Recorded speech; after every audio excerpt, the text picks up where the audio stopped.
दोस्तों, इंतजार करने वालों को उतना ही मिलता है जितना कोशिश करने वाले छोड़ जाते हैं। ऐसा कहना है भारत के पूर्व राष्ट्रपति और महान वैज्ञानिक डॉक्टर एपीजे अब्दुल कलाम का। इस वीडियो में हम जानेंगे कि किस तरह से भारत का एक सामान्य लड़का देश का राष्ट्रपति और मिसाइल मैन बना। तो आइए दोस्तों, डॉक्टर एपीजे अब्दुल कलाम की संघर्ष भरी कहानी को शुरू से जानते हैं। दोस्तों, डॉक्टर एपीजे अब्दुल कलाम का जन्म 15 अक्टूबर 1931 को रामेश्वरम तमिलनाडु में एक गरीब परिवार में हुआ। कलाम का पूरा नाम अबुल पाकिर जैनुल अब्दीन अब्दुल कलाम है। कलाम के पिता का नाम जैनुल अब्दीन मराकायर है, जो कि मस्जिद के इमाम थे और नाव चलाकर घर का खर्च उठाया करते थे। कलाम की माता का नाम आशी अम्मा है, जो कि घर का काम किया करती थीं। इसके साथ ही कलाम के 4 और भाई बहन भी थे। इनमें कलाम सबसे छोटे थे। कलाम ने अपनी स्कूली पढ़ाई शॉर्ट्स हायर सेकेंडरी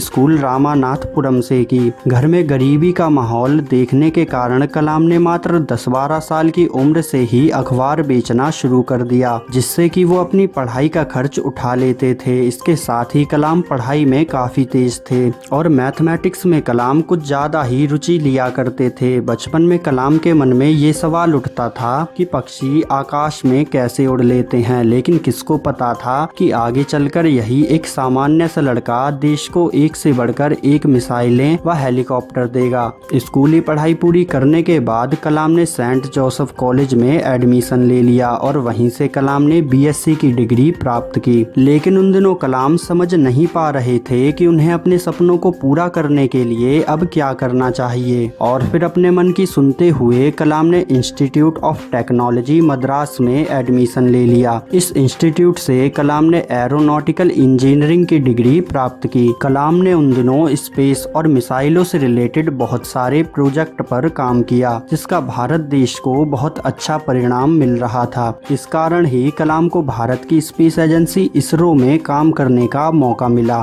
इसरो में रहते हुए कलाम लड़ाकू विमान को तैयार किया करते थे। इसी बीच कलाम ने एयरफोर्स में शामिल होने की भी सोची, लेकिन उन दिनों सिर्फ एयरफोर्स में केवल 8 लोगों की जरूरत थी और कलाम 9वें स्थान पर आए थे। लेकिन कलाम ने हार नहीं मानी। वापस से वो स्पेस और मिसाइल के कार्य में लग गए और फिर सन 1962 में कलाम ने एसएलवी 3rd उपग्रह को सफलतापूर्वक लॉन्च किया। और इन दिनों ये भारत जैसे देश की बहुत बड़ी सफलता थी, जिसने दुनिया में भारत का नाम रोशन कर दिया। इसके बाद कलाम ने भारत को एक से बढ़कर एक मिसाइलें दी, जैसे कि अग्नि, त्रिशूल और पृथ्वी। और इसी कारण कलाम भारत के मिसाइल मैन के नाम से भी जाने जाते हैं। और फिर सन 1998 में पोखरण में पूरी दुनिया से बचा के कलाम ने परमाणु शक्ति का सफल प्रयोग करके भारत को परमाणु शक्ति से लैस देश बना दिया। इन सब कारनामों के कारण ही कलाम को सन 2002 में भारत का राष्ट्रपति बना दिया गया। इतना ही नहीं दोस्तों, कलाम को 1997 में भारत रत्न, 1990 में पद्म विभूषण और 2009 में विंग अवार्ड से भी नवाजा गया। दोस्तों, इन अवार्ड के अलावा कलाम और भी बहुत से बड़े बड़े अवार्ड से नवाजे जा चुके हैं। और फिर 27 जुलाई 2015 को कलाम एक कॉलेज में स्पीच दे रहे थे। इसी बीच उन्हें हार्ट अटैक आ गया और कलाम अचानक बेहोश होकर गिर पड़े। और जब उन्हें हॉस्पिटल ले जाया गया तो डॉक्टर ने कलाम को मृत घोषित कर दिया। लेकिन दोस्तों, कलाम जैसा एक सच्चा देशभक्त और महान वैज्ञानिक हम लोगों के दिल में हमेशा हमेशा के लिए जिंदा रहेंगे। दोस्तों, कलाम के अंदर बहुत सी खूबियां भी थीं, जैसे कि अगर कलाम किसी प्रोजेक्ट में फेल हो जाते तो सारी गलतियां अपनी बताते थे, और इसके विपरीत ही अगर वो किसी प्रोजेक्ट में पास हो जाते तो सारा क्रेडिट अपनी टीम को देते थे।